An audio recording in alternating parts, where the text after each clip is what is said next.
बिस्मिल्लाहिर्रहमानिर्रहीम। अस्सलाम वालेकुम। This is class 9th online class of subject chemistry, 9th Karachi board, and I am your chemistry teacher, Miss Asma Mushtaq. Your syllabus of first term assessment 2020 and 2021 contains 4 chapters, which are Introduction to Chemistry, Chemical Combination, Atomic Structure and Periodicity of Elements. Today we will discuss our third topic of chapter 3, Atomic Structure, which is Discovery of Proton. तो बात करते हैं discovery of proton की। चूँकि हमें पता है कि इलेक्ट्रॉन्स एटम के अंदर पाए जाते हैं और हमें ये भी पता चल चुका था कि एटम्स आर इलेक्ट्रिकली न्यूट्रल, मतलब एटम पर कोई चार्ज नहीं होता। इसका मतलब है कि अगर एटम के अंदर इलेक्ट्रॉन्स पाए जाते हैं तो और इलेक्ट्रॉन्स के ऊपर अगर नेगेटिव चार्ज पाया जाता है, उसके बावजूद भी अगर एटम न्यूट्रल है तो इसका मतलब है कोई ना कोई ऐसा पॉजिटिव चार्ज एटम के अंदर मौजूद है जो इलेक्ट्रॉन के नेगेटिव चार्जेस को न्यूट्रल कर देता है और एटम पर कोई चार्ज नहीं आता। प्रोटॉन की discovery first time similar apparatus में की गई, सेम एक्सपेरिमेंटल सेटअप में जो कैथोड रेस की डिस्कवरी में जे थॉमसन ने इस्तेमाल किया। 1886 में जर्मन फिजिसिस्ट गोल्डस्टेन ने उसी एक्सपेरिमेंटल सेटअप का इस्तेमाल करते हुए प्रोटॉन की डिस्कवरी की। सिर्फ फ़र्क इतना था कि उस बार जो कैथोड इस्तेमाल किया गया वो परफोरेटेड इस्तेमाल किया गया। परफोरेटेड का मतलब है कि कैथोड की प्लेट एक डिस्क नुमा शेप में इस्तेमाल की गई और उसमें बहुत सारे सुराख कर दिए गए।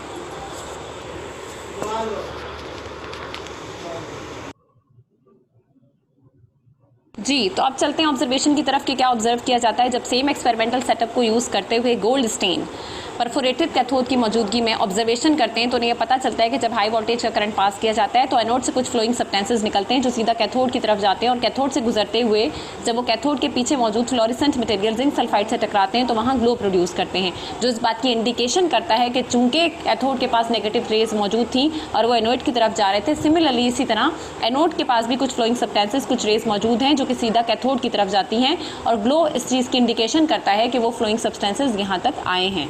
उन फ्लोइंग सब्सटेंसेस को पॉजिटिव रेज का या प्रोटॉन को नाम दिया गया, जो कि बाद में प्रोटॉन की डिस्कवरी साबित हुई। जी, तो कैथोड रेस की तरह प्रोटॉन या पॉजिटिव रेस की स्टडी भी की जाती है, उनके बिहेवियर को टेस्ट किया जाता है। तो हमें ये बात पता चलती है कि these rays are also travel in a straight line, ये भी सीधी लाइन में सफ़र करती हैं एनोड से कैथोड की जानिब।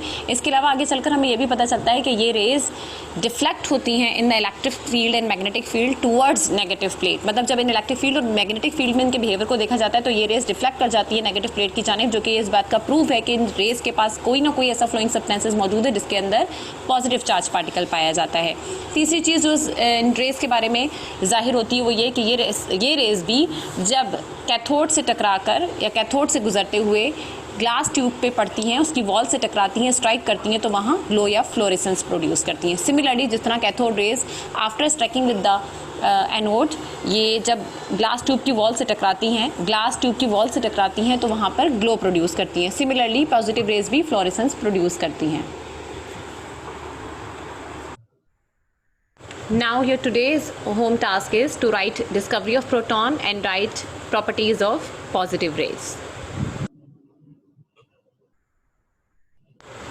Thank you for your attention, students. Stay at home, be safe, have a nice day, goodbye.